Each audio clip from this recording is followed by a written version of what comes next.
Hello everyone and welcome to this video. पिछली video में हमने स्टेट ऑफ मैटर की बात करी थी, जिसमें हमने सॉलिड, लिक्विड और गैस के बारे में पढ़ा था।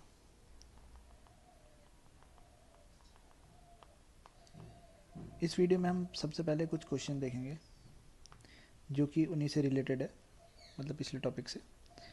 फिर उसके बाद नया टॉपिक स्टार्ट करेंगे जिसमें हम पढ़ेंगे can matter change it's state, क्या सॉलिड लिक्विड में, लिक्विड गैस में बदल सकता है। तो स्टार्ट करते हैं सबसे पहले क्वेश्चन से। पहला क्वेश्चन कह रहा है the mass per unit volume of a substance is called density. तो डेंसिटी की बात कर रहा है। डेंसिटी की डेफिनेशन है m/v। Arrange the following in order of increasing density. Increasing density में इन्हें अरेंज करना है। हमें दे दिया air, exhaust from chimneys, Honey, water, chalk, cotton, iron. इन्हें इंक्रीजिंग में मतलब इंक्रीजिंग डेंसिटी के फॉर्म में अरेंज करना है। तो जो सबसे कम डेंसिटी होती है वो आपकी होती है जो एग्जॉस्ट निकलता है चिमनी से, वो सबसे कम डेंस होता है। फिर एयर आता है आपका, फिर आएगा आपका कॉटन, फिर आएगा आपका वाटर, फिर आएगा आपका हनी, फिर आएगा आपका चॉक, फिर आएगा आपका आयरन।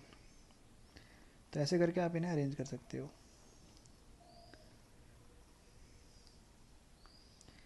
क्वेश्चन 2 कह रहा है tablet the differences in the characteristic of state of matter. अब आपको टेबल बनानी है और उनमें डिफरेंस बताना है किस किस के बीच, जो आपके सॉलिड, लिक्विड और गैस है उनके बीच में।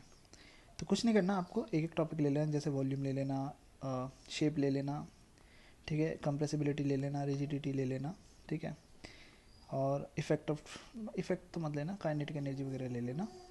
तो ऐसे करके आपको पता ही होगा, हमने चर्चा करी थी। जैसे सॉलिड की बात करें तो सॉलिड का क्या होता है, फिक्स्ड शेप होती है, शेप फिक्स्ड होती है उसकी, ठीक है। ऐसे लिक्विड की बात करें तो लिक्विड में आपकी शेप फिक्स नहीं होती, जिस बर्तन में डालोगे लिक्विड वैसा बन जाएगा। और गैस की बात करें तो गैस की भी हमने चर्चा करी थी, गैस भी आपका क्या होता है, उसकी भी कोई फिक्स शेप नहीं होती। गैस की कुछ एक्स्ट्रा प्रॉपर्टीज़ भी थी, जैसे उसके जो पार्टिकल्स है वो क्या कहते हैं, वाइब्रेट करते हैं बहुत हाई फ्रिक्वेंसी, बहुत हाई वेलोसिटी के साथ, और इसी चक्कर में वो कंटेनर से भी टकरा जाते हैं जिस कंटेनर में रखे जाते हैं, ठीक है। कंटेनर से तो नहीं, कंटेनर की वॉल से टकरा जाते हैं। अब आगे देखते हैं नेक्स्ट क्वेश्चन।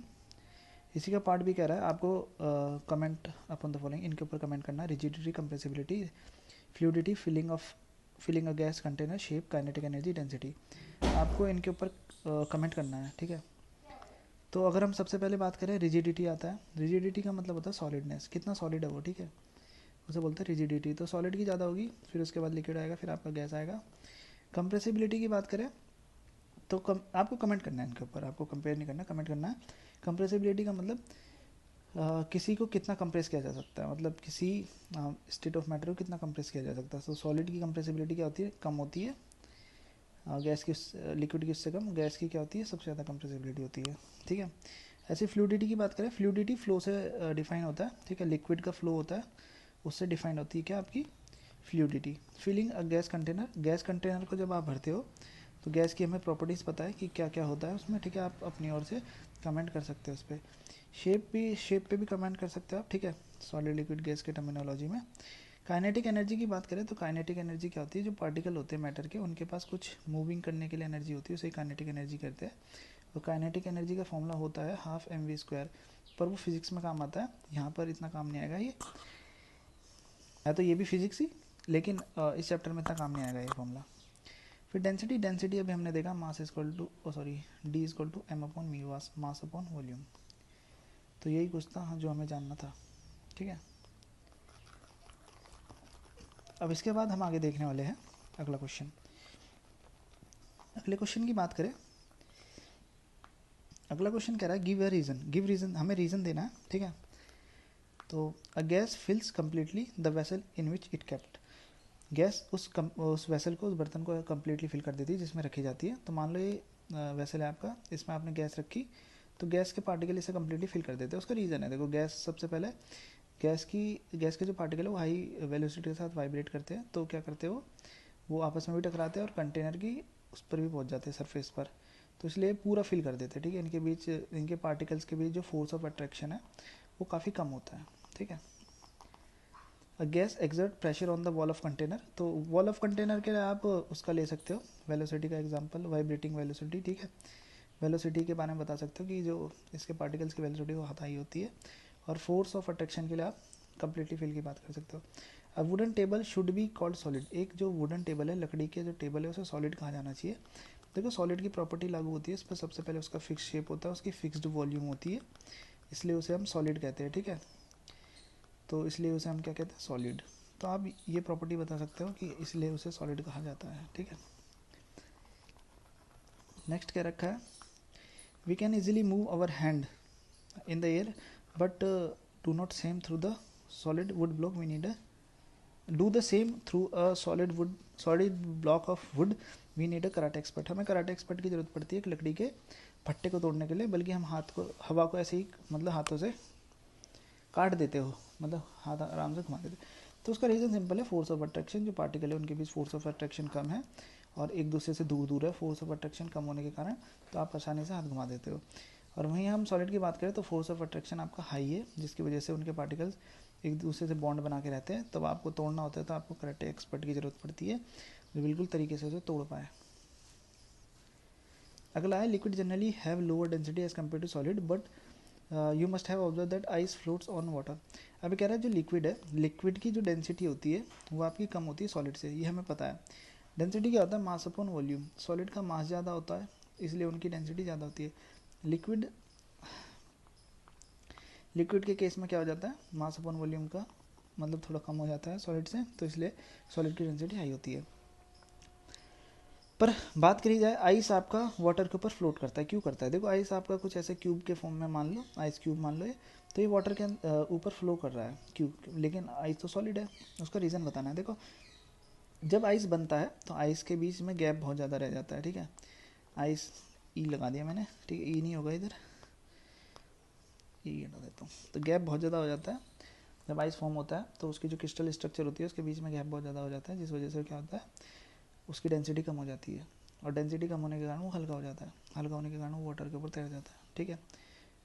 आई होप आप समझ गए होंगे। इतना हल्का नहीं होता कि हर किसी के ऊपर तैर जाए, लेकिन वाटर के ऊपर तैर जाता है वो, ठीक है।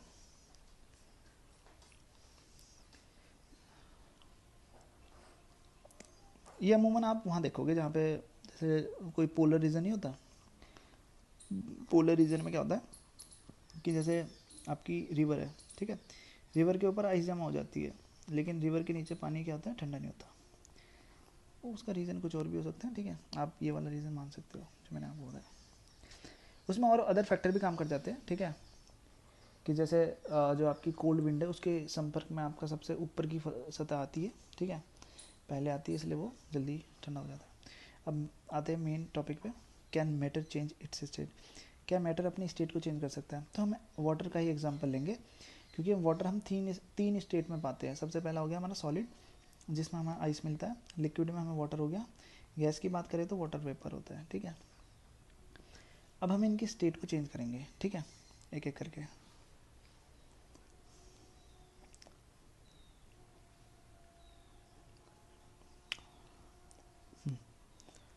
तो एक एक करके इनकी स्टेट चेंज करेंगे।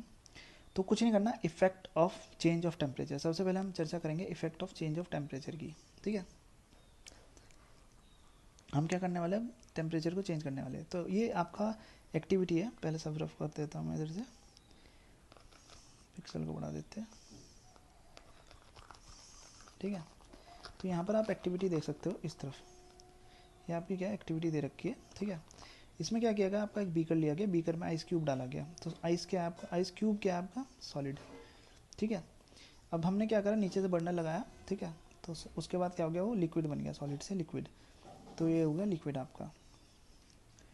ऐसे ही आपने क्या करा, लिक्विड लिया बीकर में और उसके नीचे बर्नर लगाया, फ्लेम दी, हीट टेम्परेचर को इंक्रीज़ किया, तो वो क्या हो जाएगा, कुछ समय बाद 100 डिग्री सेल्सियस पे वो आपका क्या हो जाता है, बॉयल हो जाता है। ये हमें वाटर की प्रॉपर्टी बतानी चाहिए।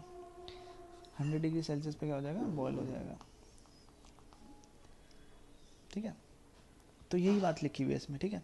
अब आ जाते हैं मेन मुद्दे पर, इस पेज को आपको ध्यान से पढ़ना है, ठीक है। अब ऐसा हुआ क्यों, समझे सबसे पहले ना, जब आपने टेम्परेचर को बढ़ाया तो काइनेटिक एनर्जी बढ़ जाती है पार्टिकल्स के बीच, ठीक है। On the increasing the temperature of solid the kinetic energy of particle increases, तो जब पार्टिकल की काइनेटिक एनर्जी इंक्रीज होगी तो उनके बीच का बॉन्ड टूट जाएगा और उनकी स्टेट चेंज हो जाएगी. Due to the increase in kinetic energy the particle start vibrating with greater speed. Greater speed के साथ वाइब्रेट करने लग जाते हैं और फोर्स ऑफ अट्रैक्शन है उसको तोड़ देते हैं और जिसकी वजह से क्या होता है लूज हो जाते हैं, फ्रीली मूव कर जाते हैं इधर उधर. अब बात करते हैं कि मेल्ट कब होता है. तो the minimum temperature at which a solid melts to become a liquid is at atmospheric pressure is called melting point. तो मेल्टिंग पॉइंट की डेफिनेशन ले रखी है कि मेल्टिंग पॉइंट क्या होता है कि एक मिनिमम टेम्परेचर जिसमें सॉलिड आपका लिक्विड में चेंज हो गया और एटमॉस्फेरिक प्रेशर आपका क्या है कांस्टेंट है. ठीक है, तो ये डेफिनेशन थी. अब आगे लिखा है कि मेल्टिंग पॉइंट क्या बता सकता है आपको. मेल्टिंग पॉइंट इंडिकेट क्या करता है, फोर्स ऑफ अट्रैक्शन के बारे में. Melting point force of attraction ही तो बता रहा है कि मेल्ट जल्दी हो जा रहा है, इसका मतलब फोर्स ऑफ अट्रैक्शन वीक है. मेल्ट के लिए टाइट बहुत हाई टेम्परेचर की जरूरत पड़ रही है तो फोर्स ऑफ अट्रैक्शन स्ट्रॉन्ग है. सिंपल सी बात. ठीक है, the melting point of a solid is an indication of the strength of force of attraction between its particles. अब आगे बात करते हैं मेल्टिंग पॉइंट आइस का कितना होता है, 273.15 केल्विन. ठीक है, आप इसे 273 केल्विन भी बोल सकते हो. ठीक है, अब आगे लिखा है change of solid state into liquid state is known as fusion. तो सॉलिड से लिक्विड आपका जो बनता है उसे बोलते हैं फ्यूजन. सॉलिड से लिक्विड को क्या बोलते हैं, फ्यूजन. जो आपका आइस से वाटर बना, सॉलिड से लिक्विड को बोलते हैं फ्यूजन. ठीक है, अब देखो, अब यहाँ पे मेन थिंग लिखिए कि जब सॉलिड मेल्ट होता है उसका टेम्परेचर रिमेन सेम रहता है तो आपका हीट एनर्जी कहाँ चली जाती है. ठीक है, इसका कहने का मतलब है कि जब सॉलिड आपका मेल्ट होता है तो जब लिक्विड बना तो टेम्परेचर सेम रहा उसका, तो हीट एनर्जी कहाँ गई. तो अब उसकी बात समझेंगे. तो एग्जांपल मतलब क्या कहना चाह रहा है, जैसे आइस है, आपने इसे रूम टेम्परेचर पर रख दिया.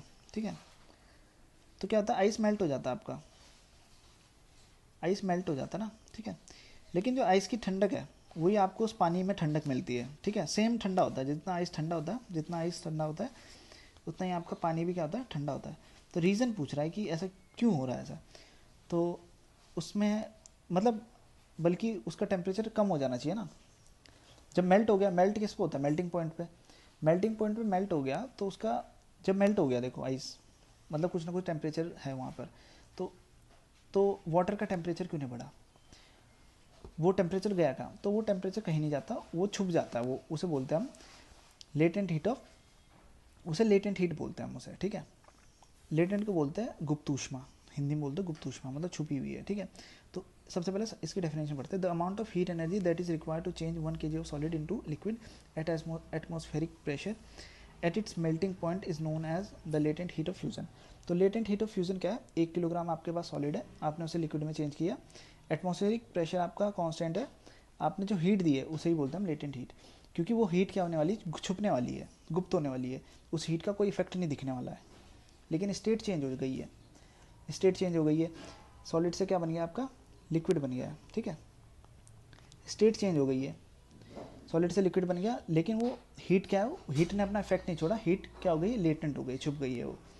ठीक है, तो सॉलिड के अगर 0 डिग्री सेल्सियस पे अगर आप देखोगे तो सॉलिड पे जो 0 डिग्री सेल्सियस पे जितनी एनर्जी होती है ना, उससे ज़्यादा एनर्जी होती है लिक्विड के पास. क्यों, क्योंकि हीट छुपी हुई है ना लिक्विड में हीट छुप गई. जब सॉलिड से लिक्विड बना मतलब आइस से आपका वाटर बना, आइस से आपका क्या बना, वाटर बना. आइस और वाटर का ले लेते हैं, आइस से आपका वाटर बना, तो आइस से वाटर बनने में लेटेंट हीट लगा है, लेटेंट हीट क्या है, छुप गया, तो एनर्जी कुछ छुपी हुई है, एक्स्ट्रा एनर्जी है इसके पास. तो इसलिए 100 डिग्री सेल्सियस में एक्स्ट्रा ई लिखना था, एक्स्ट्रा एनर्जी. ठीक है, तो 100 डिग्री 0 डिग्री सेल्सियस लिक्विड के पास ज़्यादा एनर्जी होती है 0 डिग्री सॉलिड के मुकाबले. ठीक है, आई होप आप समझ गए होंगे. अब आगे बढ़ते हैं, अभी हमने सॉलिड से लिक्विड में चेंज करा, अब हम लिक्विड से वेपर में चेंज करेंगे. ठीक है,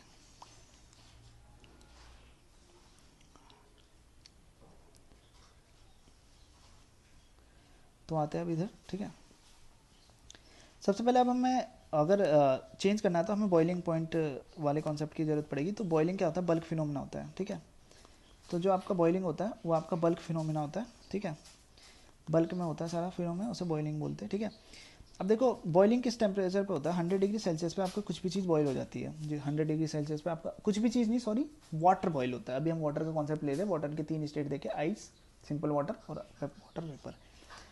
तो मैं जहाँ कुछ भी बोल रहा हूँ ना तो समझना वाटर की बात हो रही है, ठीक है। तो 100 डिग्री सेल्सियस पे वाटर आपका बॉईल हो जाता है।